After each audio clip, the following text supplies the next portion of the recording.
아름다운 저녁입니다. 주님 앞에 수요 예배드리 나오신 여러분들에게 하늘의 기쁨이 가득하시기를 축원합니다. 어제는 범일중학교를 찾아갔습니다. 범일중학교와 우리 하늘담은교회 MOU를 체결하기 위해서입니다. 범일중학교에 약 15명 학생들이 아침을 먹지 못하고 등교를 한다 하는 소식을 월드비전이 접수하고 저희 교회에 도움을 요청했습니다. 작년 12월 25일 크리스마스 때에 여러분이 하나님께 드린 크리스마스 헌금을 가지고 우리 안수집사회에서 중심이 되어서 어디에 이 지역사회 구제활동에 요긴하게 쓸까 함께 고민하던 가운데에 월드비전을 통하여 범일중학교 아침 먹지 못하는 아이들을 돕는 일에 좀 썼으면 좋겠다. 여러 가지로 우리 담당 장로님이 이제 알아보시고 또 준비를 한 끝에 어제 범일중학교와 우리 하늘담은교회가 MOU를 체결하고 1년 동안 매일 중학생 15명 아침 일찍 조금 학교에 오면은 준비된 장소에서 풀무원에서 매일 아침 식사를 예쁘게 포장을 해서 갖다 줘요. 그러면은 아침 먹고 하루 시작할 수 있도록 그렇게 돕는 일을 시작할 수가 있었습니다. 여러분들의 기도와 여러분들의 사랑과 여러분들의 그 귀한 헌금으로 이루어진 일임을 이 시간 말씀을 드립니다. 이런 소식을 전하는 이유는 우리가 경험한 이 기쁨을 여러분들과 함께 나누고 싶기 때문입니다. 주님 말씀하신 대로 사랑할 때에, 사랑을 실천할 때에 그곳에 기쁨이 있고 또 기쁨이 더욱 커지는 줄로 믿습니다. 지난 주일에는 기쁨을 주제로 해서 기쁨의 하나님 이런 제목으로 설교를 하였습니다. 그런 재미난 이야기가 있습니다. 아주 돈을 좋아하는 의사가 아주 기발한 광고를 병원 앞에다가 써붙였습니다. 단돈 100만 원만 내시면은 우리 병원에서는 무슨 병이든지 다 고쳐드립니다. 만일 실패할 경우에는 1,000만 원으로 되돌려드리겠습니다. 그렇게 광고를 냈습니다. 지나가는 사람들마다 저게 정말일까 그렇게 생각하고 지나가는데 어떤 남자가 엉큼한 생각을 품었습니다. 잘만 하면은 1,000만 원을 쉽게 벌 수 있겠다. 그렇게 생각을 하고 아프지도 않은데 병원을 찾아가서 선생님 제가 지금 미각을 잃었습니다. 고쳐주십시오. 그러니까 앉으시라고 몇 가지 조사를 하더니만 간호사 22번 약 가지고 오시오 그럽니다. 스포일러로 혀를 내밀라 그러고 거기다가 한 방울, 두 방울, 세 방울 떨어뜨리니까 이 환자가 기겁을 하는 겁니다. 뭐 하는 거냐고, 이거 휘발유 아니냐고, 왜 휘발유를 떨어뜨리냐고. 그러니까 미각을 찾으셨습니다. 100만 원 내십시오. 그리고 돌려보냈습니다. 이 환자가 생각할 때에 이게 좀 억울하거든요. 1,000만 원 벌려고 하는데 100만 원만 잃어버리고 왔으니까. 그래서 한 달 뒤에 다시 꾀를 내가지고 이제는 두 번째로 가서 이번에는 선생님 제가 기억이 나지 않습니다. 기억력을 잃어버린 것 같습니다. 고쳐주세요. 그러니까 또 의사가 이것저것 조사를 하시더니만은 간호사에게 말을 합니다. 간호사 지난번에 썼던 그 22번 다시 가져오라고. 그러니까 이 환자가 화들짝 놀라면서 무슨 소리 하느냐고, 지난번에 22번 그거 휘발유 아니었냐고. 예, 기억력 찾으셨습니다. 100만 원 내십시오. 그래서 다시 100만 원을 낼 수밖에 없었습니다. 너무 괘씸한 거예요. 이거 1,000만 원 벌려고 갔다가 벌써 100만 원 두 번이나 그냥 날려버렸으니까 이번에는 반드시 내가 이겨버리라 결심을 하고 준비를 단단히 하고 또 그 병원을 찾아갔습니다. 그리고 선생님 이번에는 제가 그냥 시각을 잃어버렸습니다. 이 형체는 보이는데 이게 자세한 것이 작은 글씨가 안 보이고 이 시력이 많이 약화된 것 같은데 좀 눈을 고쳐주십시오. 그러니까 의사 선생님이 죄송합니다. 이건 못 고쳐드리겠습니다. 간호사 1,000만 원짜리 수표 가지고 오라고. 그래서 1,000만 원짜리 수표를 가져다가 주는데 이제 됐구나 하고 딱 받아보는데 1,000원짜리예요. 그러니까 이 환자가 하는 말이 뭔 소리냐고, 이게 왜 1,000만 원짜리 수표냐고, 이거 1,000원짜리 지폐 아니냐고. 그러니까 의사 선생님이 축하합니다. 시각을 다시 찾으셨습니다. 하고 돌려보냈다 하는 그런 얘기가 있습니다. 옛날에는 이 웃음이라고 하는 것이 그냥 하나의 감정에 불과하다 그리 생각을 했는데 현대 사회에서는 웃음이 굉장한 능력을 가지고 있다는 것을 알게 되고 웃음 치료라고 하는 그런 치료요법도 나타나고 있습니다. 옛날에는 뭐 좋은 직장이 있어야 또 뭐 좋은 대학을 나와야 미인을 얻고 좋은 신부를 얻는다 그런 말을 했지만은 요즘에는 웃기는 청년이 미인을 얻는다 그렇게 말합니다. 유머 감각이 있어야 좋은 데 장가를 간대요. 이 웃음 또는 기쁨은 경제력보다 군사력보다 더 강력한 힘을 가지고 있습니다. 사람을 즐겁게 할 수 있고 웃게 할 수만 있다면은 그 어떤 차가운 관계도 회복시킬 수가 있고 또 생명까지 구할 수 있다.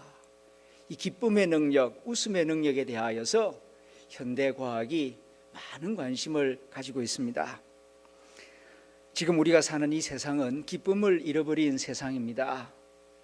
다른 그 무엇보다도 기쁨의 성품은 이제 큰 능력이 되고 있습니다. 학력이나 외모나 체력 못지않게 기쁨의 성품이 세상을 살아가는 데 큰 능력이 되고 실력이 됩니다. 그러므로 우리 자녀들이 정말 행복하게 살기를 원하고 이 거친 세상에서 승리하기를 원한다면은 기쁨의 성품을 키워나갈 수 있도록 관심을 가지고 많이 기도해 주시고 격려해 주시고 또 무엇보다도 하나님을 잘 믿는 그런 자녀들로 도와주시기를 바랍니다. 하나님은 기쁨의 하나님이십니다. 성경이 증거하는 하나님은 기쁨이 충만하신 하나님이십니다. 하나님 앞에는 충만한 기쁨이 있고 하나님 오른쪽에는 영원한 즐거움이 있습니다. 하나님은 이 천지 만물을 기쁨으로 창조하셨고 모든 천지 만물 가운데에는 하나님의 기쁨이 내포되어 있습니다. 우리가 죄를 멀리하고 하나님을 가까이하고 말씀대로 순종하면은 하나님이 곳곳에서 보석처럼 숨겨놓은 기쁨을 맛보며 살아가게 될 줄로 믿습니다. 기쁨이 가득한 삶을 살기 위해서는 첫째, 기쁨의 하나님을 기억하라 말씀드렸습니다. 하나님은 슬픈 하나님이 아니라 기쁨의 하나님이십니다. 두 번째로는 하나님을 가까이 하라. 기쁨의 근원이신 하나님을 가까이 할 때에 기쁨을 맛보게 되고 누리게 될 것이다. 마치 분수를 가까이 하면 물보라에 옷이 젖고 몸이 젖는 것처럼 기쁨의 하나님을 가까이 하게 되면은 기쁨이 우리의 마음과 영혼을 가득 채우게 될 것이다 말씀드렸습니다. 그리고 세 번째로는 감각을 회복하라. 기쁨의 삶을 누리기 위해서는 감각을 회복하라. 사랑의 반대말이 미움이 아니라 무관심이듯이 기쁨의 반대말은 슬픔이 아니라 무감각입니다. 우울한 사람들, 기쁨을 잃어버린 사람들의 특징은 감각이 없다는 겁니다. 좋은 걸 만나도 좋아할 줄을 모르고 기쁜 일이 있어도 기뻐할 줄을 모르고 슬픈 일이 있어도 애통할 줄 모르고 감각이 무뎌졌어요. 이런 사람들은 정말 기쁨과는 거리가 먼 그런 삶이 되고 마는 것입니다. 작은 일에도 기뻐하고 감사하고 함께 즐거워하고 어린아이와 같은 그런 순수한 마음, 겸손한 마음으로 하나님이 주시는 좋은 것들에 대하여서 기뻐하는 그런 마음, 감사하는 표현, 이런 것들이 가득할 때에 기쁨의 세포가 조금씩 살아날 것입니다.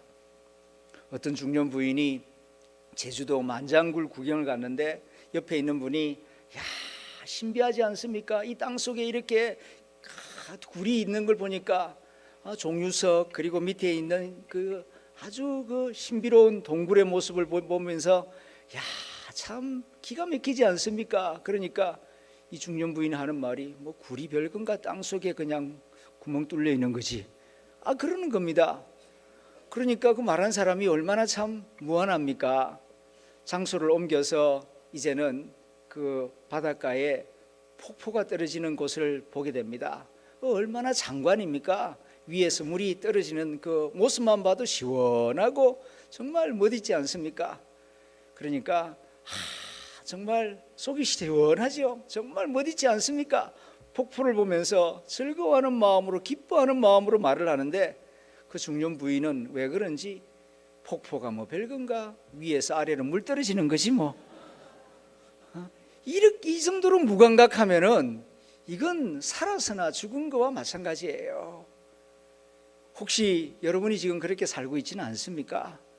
하나님은 날마다 우리에게 새로운 기쁨을 주십니다. 아침에 일어날 때에 창조의 첫날을 맞이하는 듯한 그런 경이감을 가지고 아침을 맞이하며 감사하는 마음으로 하나님께 찬송하며 하루하루를 시작하는 감각이 살아있는 성도들이 되시기를 주님의 이름으로 축원합니다. 오늘은 저녁에 말씀에 순종하라. 기쁨의 삶을 살아가기 위해서는 기쁨에 하나님이 주시는 말씀에 순종하라. 그럴 때에 기쁨의 세포들이 더욱 활성화될 것입니다. 오늘 저녁 우리는 빌립보서 4장 4절부터 7절의 말씀을 함께 읽었습니다. 기쁨이란 무엇입니까? 기쁨의 성품을 이렇게 정의하였습니다. 하나님의 선하심을 믿고 항상 즐거운 마음을 유지하는 것, 이것이 기쁨의 성품입니다. 기분 좋을 때만 기뻐하는 것이 아니라 기분이 안 좋을 때도, 어려운 상황을 만났을 때에도 하나님의 선하심을 믿고 즐거운 마음을 유지하려고 노력해야 합니다. 그럴 때에 기쁨의 성품이 조금씩 만들어지고 내 속에서 자라게 될 것입니다. 사람들이 흔히 가지는 기쁨에 대한 오해가 있습니다. 기쁨이란 뭐냐 물어보면은 대체로 이렇게 대답을 하고 이렇게 생각하는 분들이 많아요. 우연히 나에게 찾아오는 좋은 감정, 이것을 기쁨이라고 생각하는 경향이 매우 강합니다. 우연히 어느 날 갑자기 나에게 찾아오는 기분 좋은 감정, 그걸 그냥 기쁨이라고 생각해요. 그러니까 기쁨을 맛보려면 그냥 감나무에서 감 떨어지기를 기다리는 우연이니까요. 기쁨을 그냥 우연이라고 생각하고 기쁨을 감정이라고만 생각하고 있기 때문에 기쁨을 위하여서 노력해야 해야 한다는 생각은 안 합니다. 그냥 재수 좋으면 내게 기쁜 일이 생기겠지. 그저 재수 좋을 날만 기다리고 있지, 기쁨을 훈련하고 기쁨을 선택하고 기쁨의 성품을 길러나가야 한다, 이런 생각은 잘 안 해요. 기쁨이란 하나님의 선하심을 믿고 항상 즐거운 마음을 유지하는 것인데, 이것을 유지하기 위해서는 첫째, 선택을 잘해야 됩니다. 생각의 선택, 감정의 선택을 잘해야 돼요. 버릴 건 빨리 버리고 내가 붙들어야 될 건 붙들어야 이 즐거운 마음을 꾸준히 유지해 갈 수 있습니다. 그냥 되는 대로 그냥 가리지 않고 먹듯이 이것저것 그냥 다 듣고 다 보고 하고 싶은 거 다 하고, 그렇게 해서는 즐거운 마음을 유지할 수가 없습니다. 오늘 성경 말씀을 보게 되면은 버려야 할 것, 취해야 할 것, 우리에게 가르쳐주고 있습니다. 이 하나님의 말씀을 잘 듣고 이 말씀대로 살려고 노력하고 나 자신을 훈련해 나갈 때에 기쁨의 성품이 조금씩 자라게 될 줄로 믿습니다. 첫 번째 주시는 말씀은 4절 말씀입니다. 주 안에서 항상 기뻐하라. 내가 다시 말하노니 기뻐하라. 좀 이상하지 않습니까? 기뻐하라. 기뻐하라 한다고 해서 이게 명령한다고 해서 될 일인가? 그런 생각을 하게 됩니다. 그러나 성경은 분명히 기뻐하라 이렇게 명하고 있어요. 그러므로 우리는 이 말씀에 순종하려고 노력해야 합니다. 자꾸 변명하지 마십시오. 기뻐해야 할 일이 있어야 기뻐하지요. 그 생각 좀 내려놓으세요. 하나님이 하시는 말씀이에요. 하나님의 말씀이니까 하나님이 기뻐하라. 그러면은 전능하신 하나님이 우리에게 기쁨 주시기 위하여 이 명령을 주셨다. 겸손한 마음으로 아멘하고 일단 받으시길 바랍니다. 일단 믿음으로 감사함으로 겸손함으로 받아야 그 다음 기쁨의 역사가 내 안에서 일어나는 거예요. 자꾸 본인의 고집, 본인의 생각 그거 고집 부리지 마세요. 기뻐할 일이 있어야 기뻐하지요. 그건 본인 생각이고 하나님의 말씀 성경은 주 안에서 기뻐하라 그랬으니까 주 안에서 기뻐하겠습니다. 일단 이렇게 받아들이는 거예요. 그리고 주 안에서 기뻐한다는 게 무슨 뜻일까요? 어떻게 하는 것이 주 안에서 기뻐하는 것일까요? 이렇게 순종적인 마음으로 생각을 해나가는 거예요. 처음부터 불순종적인 생각으로 하면은 말씀이 내게 은혜가 되지도 않고 말씀의 능력이 내 안에 나타나지를 않아요. 일단 순종하겠다고 마음 먹고 그 다음에 이 말씀을 내가 어떻게 이해하고 어떻게 순종할 것인가 이런 방식으로 신앙적 사고를 해나갈 때에 이 말씀 속에 담겨있는 하나님의 신비로운 능력이 우리 안에 나타날 줄로 믿습니다. 주 안에서 항상 기뻐하라. 주 안에서라는 말은 신앙 안에서, 믿음 안에서 그런 뜻이에요. 바울이 즐겨 쓰는 표현이죠. 주 안에서, in Christ, 그리스도 안에서. 그리스도 밖에서 생각하는 거하고 그리스도 안에서 생각하는 거하고는 아주 다릅니다. 우리의 생각이 객관적이지 않아요. 사람들은 자꾸 객관적이다 그러는데 솔직히 말해서 이 세상에 객관적인 거 없습니다. 다 그렇게 말하는 사람은 그 입장에서 생각하는 거예요. 세상 안에서 생각할 것인가, 주 안에서 생각할 것인가, 그건 본인이 선택할 문제죠. 그러나 그 선택의 결과는 어마어마하게 다릅니다. 신앙 안에서, 주 안에서 항상 생각할 수 있는 저와 여러분들이 되기를 기원합니다. 주 안에서 생각하고 주 안에서 기뻐한 사람, 한 예를 보자면 바울이지요. 바울이 대표적인 사람입니다. 바울은 가말리엘 문화에서 최고의 공부를 했지만 세상 학문적으로 생각하는 것이 아니라 그건 내려놓고 항상 주 안에서, 부활하신 주님 안에서 자기의 현실을 생각하고 자신의 미래를 생각하고 자신의 형편과 감정도 주 안에서 생각을 했습니다. 우리가 읽은 이 빌립보서 4장 말씀은 옥중서신입니다. 감옥 안에서 쓴 편지예요. 지금도 감옥 생활은 불편합니다. 우울합니다. 그런데 옛날 로마 제국 시대 감옥이라고 하는 것은 훨씬 더 열악하고 어둡고 춥고 힘들었습니다. 그런데 바울이 감옥 안에 있으면서 기뻐하라는 말을 제일 많이 쓰고 있는 편지가 빌립보서예요. 빌립보서를 그래서 희락의 복음, 희락의 편지라는 별명을 붙였습니다. 호텔에서 이 편지 쓴 게 아닙니다. 리조트에 가가지고 쓴 편지가 아니고요. 그 어둡고 춥고 냄새나는 감옥에서 내가 기뻐합니다. 여러분도 기뻐하십시오. 다시 말씀드립니다. 주 안에서 기뻐하십시오. 어떻게 감옥 안에서 그렇게 기뻐한다는 말을 이렇게 많이 할 수 있단 말인가? 여기에 신비가 있습니다. 세상 지식으로는, 세상 경험으로는 헤아릴 수 없는 신비로운 신앙적 기쁨의 능력이 이렇게 나타나고 있습니다.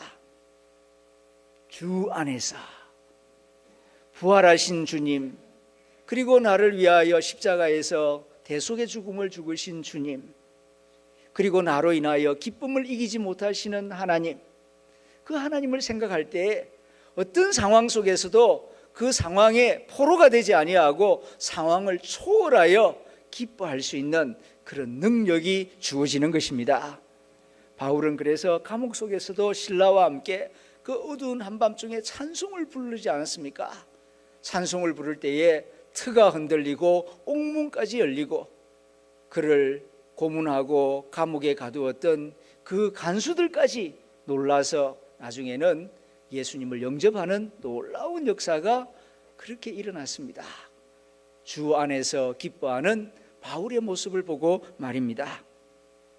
그러므로 항상 먼저 주님을 생각하시길 바랍니다. 십자가에 달려 죽으시고 부활하신 예수님, 나는 예수님의 제자요 하나님의 자녀이다. 항상 이것을 생각하면은 작은 염려, 작은 불안, 세상의 여러 가지 어려움들을 넉넉하게 이겨낼 수 있는 하늘의 기쁨이 주어질 줄로 믿습니다. 두 번째로는 5절 말씀입니다. 너희 관용을 모든 사람에게 알게 하라. 너희 관용을 모든 사람에게 알게 하라. 주께서 가까우시니라. 이것이 기쁨을 누리는 두 번째 비결입니다. 사람들이 죽을 때에 껄껄껄 세 개의 껄 소리를 한다 그러죠. 첫 번째로는 좀 더 참을 걸, 그리고 두 번째로는 좀 더 베풀 걸, 세 번째로는 좀 더 웃을 걸, 이렇게 껄껄껄 하면서 눈을 감는 경우가 많다고 합니다. 사실 다 나그네 삶인데 조금만 참고 기다리면은 조금 이해하고 조금 너그러운 마음으로 좀 마음을 넓히고 받아줬으면은 그렇게 상처를 남기지 않고 그저 좋은 관계를 유지하고 기쁨을 맛볼 수가 있었는데 너무 모지게, 너무 야박하게 마음을 좁게 먹어서 나중에 후회하는 경우들이 있습니다. 다 쓰지도 못하는데 좀 나누고 좀 더 베풀고 살면은 훨씬 더 마음이 기쁜데, 가지는 기쁨이 있고 누리는 기쁨도 있지만은 나누는 기쁨은 가지고 누리는 기쁨보다는 더 큰 기쁨이고 더 신비로운 기쁨입니다. 근데 사람들은 가지는 기쁨, 누리는 기쁨까지는 아는데 이 나누는 기쁨을 모르고 사는 사람들이 있어요. 좀 더 나누고 살면은 훨씬 더 하나님이 주신 생명의 기쁨을 맛볼 수가 있을 것입니다. 그리고 세 번째로는 좀 더 기뻐할 걸. 짧은 인생인데 웃고 살아도, 기뻐하며 살아도 짧은 인생인데 왜 그렇게 화를 내고 성을 내고 그렇게 쓸데없이 분노하고 많은 시간을 낭비하였던가, 그렇게 후회하는 경우가 많이 있답니다. 오늘 나와 예배드리는 성도님들은 하늘의 지혜를 가지고 이런 후회는 줄이고 관용을 베풀면서 기뻐하는 성도들이 될 수 있기를 기원합니다. 마음을 넓게 가져야 기쁨이 많아집니다. 마음이 좁아지면 기쁨은 사라집니다. 오늘 성경이 말씀합니다. 관용하라, 이해하라. 그래야 분노가 사라진다. 그래야 기쁨이 찾아온다. 주님 오실 날이 점점 가까이 다가오고 있다. 그러므로 마음을 더욱 넓게 가지고 기쁜 마음, 평안한 마음으로 믿음 생활하여라. 우리에게 말씀하십니다. 세 번째는 6절에서 주시는 말씀입니다. 아무것도 염려하지 말고 다만 모든 일에 기도와 간구로 너희 구할 것을 감사함으로 하나님께 아뢰라. 주 안에서 항상 기뻐하라, 관용을 베풀어라, 이렇게 말씀을 해도 우리 마음속에 솔직히 염려 걱정이 완전히 사라지지는 않습니다. 대체로 머리가 좋은 사람일수록 염려 걱정이 많아요. IQ 80 이하로 내려가면은 염려 걱정이 없답니다. 항상 그냥 뭐 좋답니다.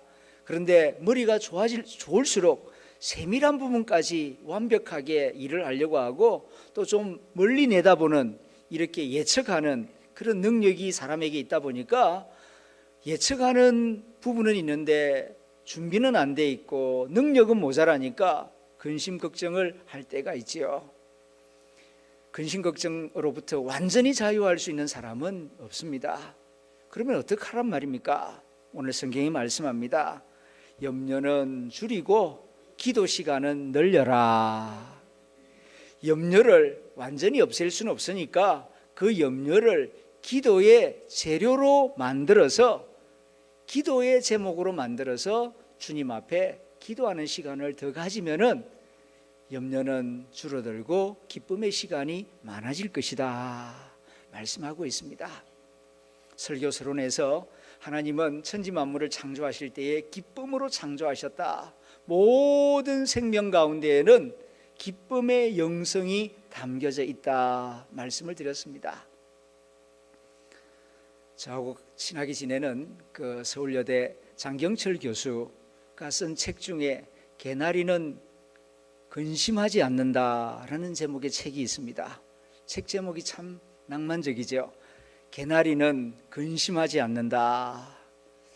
그렇게 책을 출판해가지고 너무 좋아가지고 그 자기 아내에게 그 민혜숙 사모님한테 주니까 대뜸 그런 질문을 하더래요. 책 제목을 왜 이렇게 정했느냐고. 당신이 개나리가 근심을 하는지 안 하는지 확인해 봤느냐고. 어떻게 책 제목을 개나리가 근심을 하지 않는다고 그런 제목을 정했는지 모르겠다고.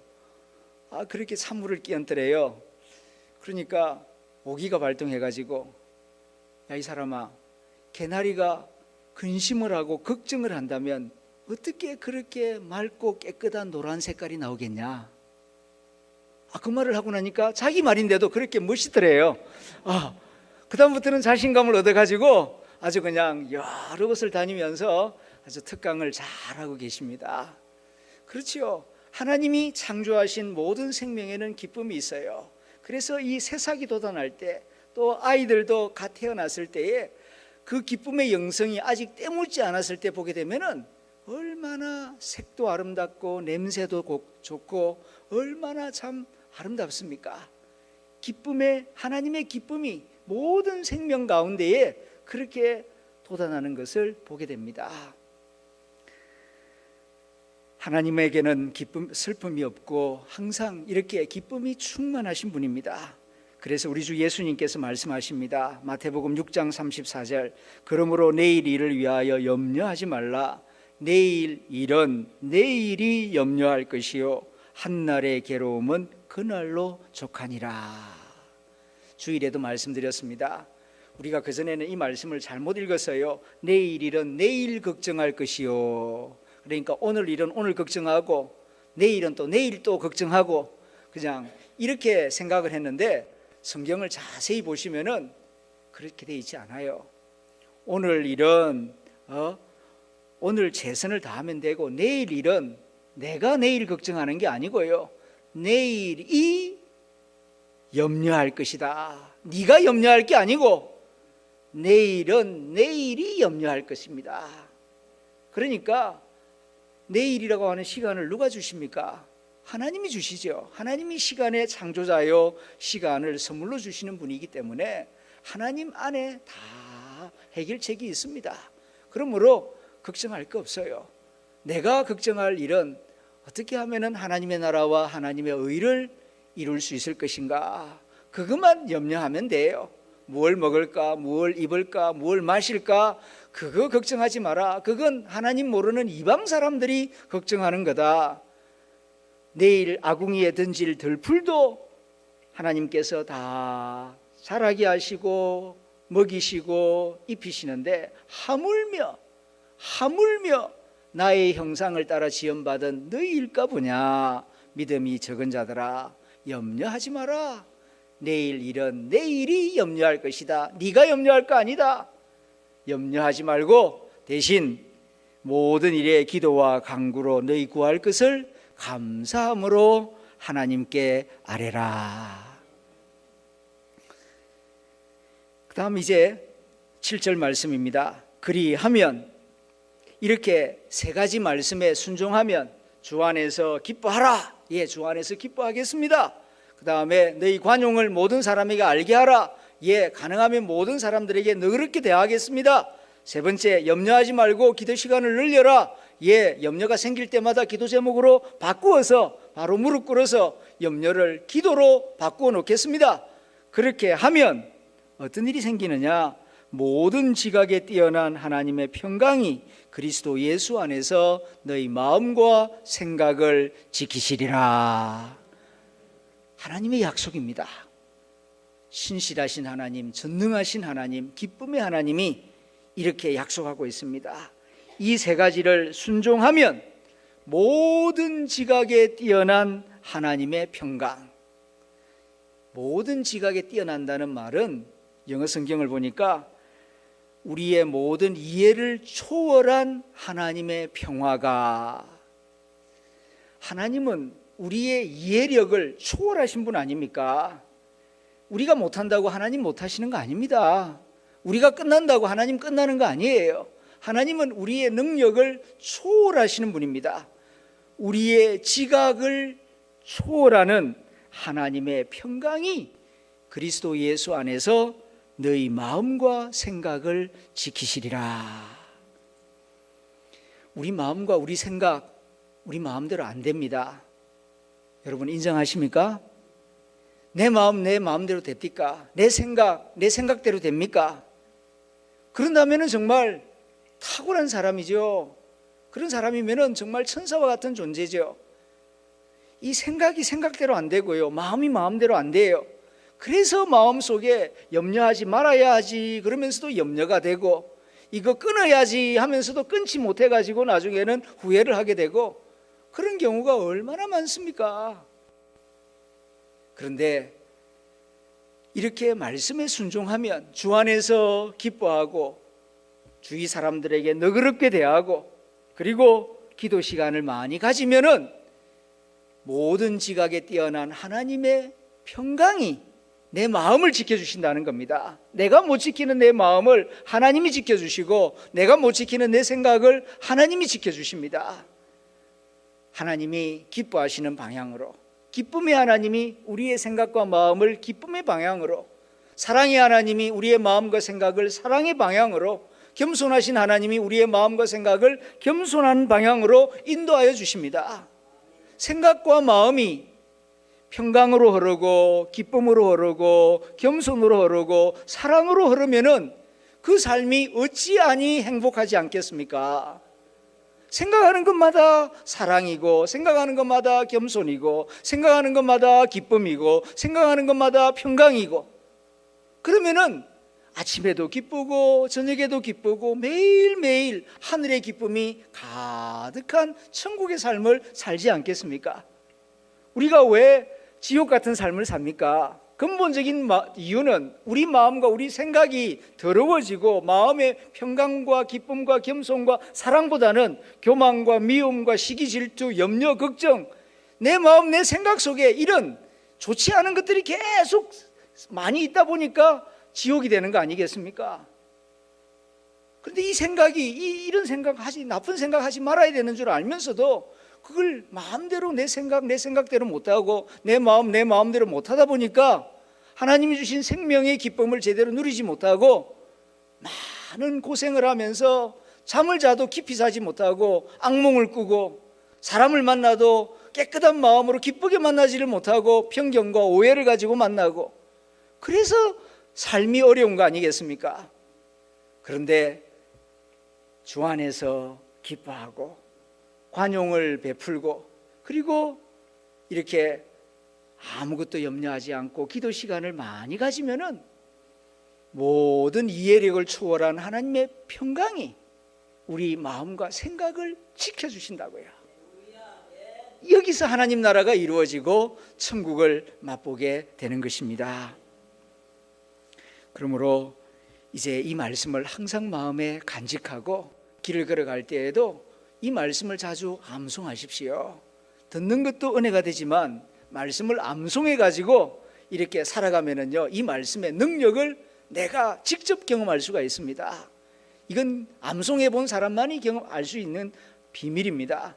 그래서 아주 귀한 말씀, 은혜가 되는 말씀은 손바닥에 적어서 아니면 메모지에 적어서 갈 때마다 한 번씩 보고 자기 전에 한 번 읽고 일어나서 한 번 읽고, 그러면은 그 말씀이 내 영의 양식이 되어서 내 생각과 마음을 다스리고 지켜서 기쁨이 충만한 삶이 될 줄로 믿습니다. 기도하겠습니다.